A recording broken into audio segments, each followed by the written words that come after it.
I have my hip and my butt pattern cut out. You can see it's that simple and easy.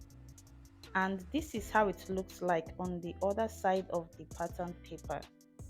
So I'm going to use this to cut my hip pad, and I'll be using a store-bought foam. You can get this foam from your local furniture making shops. It's not even difficult to find.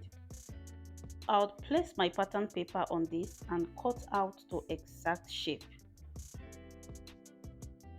So yeah, I have my front pattern cut out and I'm going to be cutting this in twos. And of course, I'll label my foam to avoid story that touches. And here I have my butt pad cut out and labeled, and also I'll be cutting this in twos. So this is one for the right and one for the left butt, and these are each piece together. So I'm going to be stitching these together, but before I do that, I'll trim off the edges to make them really flat so that they can blend to my body. I mentioned earlier that I'll be using just half an inch for my hip and butt pad, and placing my tape on this, you can see this is just half of an inch. You can go as much as 1-2 inches, depends on your preference, but I want mine to look more natural and just keep it low. So this is how to trim off the edges and make them look really flat. Just watch closely, it's nothing difficult. Don't forget, you have the right side and we have the wrong side of this pad. We have the top and we have the lower part of it. So make sure you take note of that. That is why it is labeled up and down. To let you know, before attaching your hip and butt pad to your dress or skirt, make sure to cut your fabric with your new hip measurement while your lining remains your original measurement. Otherwise, your pad wouldn't fit into your dress. That is original hip measurement plus foam size in 4 places. I'll be trimming also the side line, so it will be very easy for me when I'm stitching the both pieces together. So this is from my front pad. I'll go ahead and do the same for my back pad. So I am done with this. I have trimmed off the edges to make them look flat, and this is how the back pad looks now. This is the front and this is the back of it. The next step I'll be taking here is to cover up these foams with my hairstay with the use of my pressing iron. This is to make it blend really well by covering up this roughness when it's in my dress. I'll work on this and bring it back to show you. So this is how it looks like right now. I've covered each and every piece of this with my hairstay, and it's looking really smooth on the back and on the front of it. You can also see the edges here looking really flat. This will help it to be unnoticeable when it's in my dress.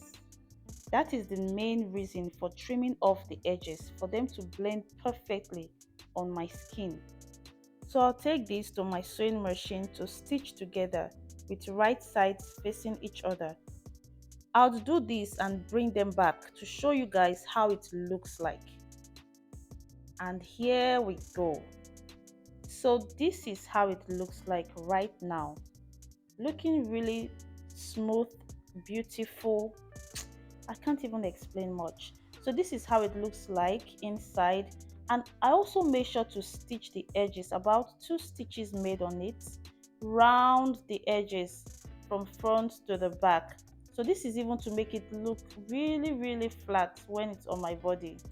You can see the stitches I made. I actually used a different color of thread for you to be able to see this properly. So I did this all round the pad so that they can blend perfectly, and this is how it looks inside. After stitching the both of them together, I made sure to iron flat. For more curviness, try as much as possible to use your tailor's arm to iron this pad. Put your tailor's arm inside of it and press properly. This is the second pad with also 2 to 3 stitches made round the edges. And this pad is ready to be fixed in your dress and in your skirts. So let's get into sewing.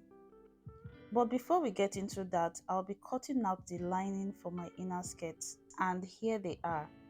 So I'll be doubling the fabric for my inner skirt because I want to reduce the visibility of my pad lines. So here is the second fabric I cut out for my skirt. I cut the second piece exactly like my main fabric, and on the lower part I fused with interface because I want to give it some stability there. Here is my lining, and I also fused with interface. I reduced it by 1 inch on the lower part of it because I'll be using it to turn my main skirt, and I'll also be reducing it on the hip side to my original hip measurement. After turning with my lining, this is how the hemline will look like. So here is my back piece, and just like I did for the front, I'll do exactly for the back piece. This is my lining fused with interface. I'll take all this to my sewing machine to work on, and I'll come back and show you guys the next step. So I have worked on these, and here they are. I have held on my zipper allowance and also my back darts. This is the right side of it, and this is the wrong side of it. I opened up my zipper allowance to iron flat, and this is how it looks on the right side. So you can see how I doubled it. Guys, I couldn't get the exact shade for my inner piece, but that won't be a problem. So this is my lining. I made sure to hold my dart exactly with same measurement as the main fabric. So this is my front cutout piece marked with my body measurement. Now I'll introduce my hip and butt part just to show you how it's going to look like. So this is my hip and butt pad. Don't worry, I'll drop a link on how you can create your own hip and butt pad. So this is the reason why I doubled my skirt, so I don't have my lines visible. So I'll place my front and back main fabric together, right side facing each other, and I'll shape to my body measurement using the expanded hip measurement. I'll do just the same for my lining, but I'll use my original waist and hip measurement for my lining. I'll take this to my sewing machine, and then I'll come back and show you guys the next step. Here is my shaped skirt looking all nice. Oof. Guys, please don't mind the water on it. I over sprinkled while ironing. So I have shaped the side of the skirt, and this is how nice it is looking. I did the same thing for my lining, and like I said earlier, I used my original body measurement for it. On the link for how to create your own hip and butt pad, I'll explain why there is difference in the hip measurement. Placing my lining on my main fabric, you can see the difference on the hip measurement, and I used just half of an inch for my hip pad. So you can see it's just half of an inch difference from my main fabric. So this hip pad was created with half of an inch. You can decide to go as much as you want, but because I want to keep it on the minimal, I decided to use half of an inch. To fix this pad, I'll loosen my zipper allowance and spread the skirt open. So what I'll do now is take my hip and butt pad and place it on 1.5 inches away from my waistline. The half inch will be for seam allowance, while the 1 inch spacing will be for my hip and butt pad to look well structured on my body. So I'll take my hip pad now and place it right on my lining, using the seam line of the hip pad on the side seam line of my lining. I'll stitch the hip pad to the lining with the side seam lines facing each other. So make sure to stitch it exactly on the seam line. And after doing this, I'll stitch it round on my lining. This is to hold it down to my lining. Some persons prefer to glue it with gum on their lining, but I prefer to do it this way. So I'll do the other side of it, and then I'll come back and show you guys how it looks like. So I have gone ahead to sew this hip pad to my lining, and this is how it is looking. This is how it looks like on the right side. This is the right side of my lining, and you can see the stitches that I made on it. I made sure to sew exactly on my side seam line and then stitch round. So I'll take my main skirt now. and I'll use the lining to turn the skirt. I'll place the hem of my lining to the hem of my main skirt with right sides facing each other, and here I'm making sure to position it center to center with side seams facing each other. This is to show the measurement for the lining and the main fabric is the same. So I'll position them this way and then I'll stitch it down together. After doing this, I'll flip it over to the right side. So I'll take this to my sewing machine to work on it, and then I'll come back and show you guys the next step to take. So guys, I have done that, and I've also gone ahead to sew my lace fabric just the way I sewed my inner skirt.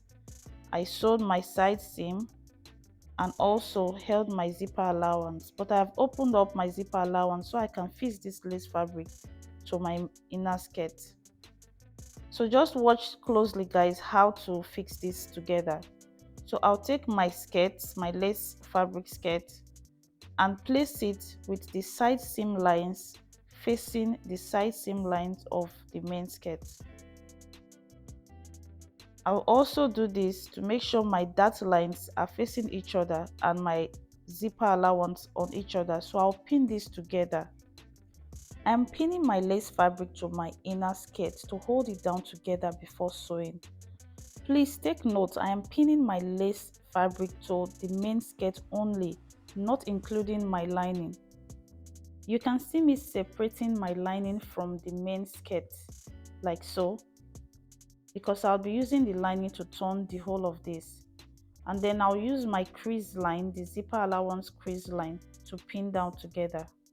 The next thing I'll do now is to open up my lace fabric on where my inner skirt stops, and I'll open this up to my zipper line. This is to help me to be able to turn with my lining easily. So this is how I'll do it. I'll position it this way and then flip my lining over with the right sides facing each other.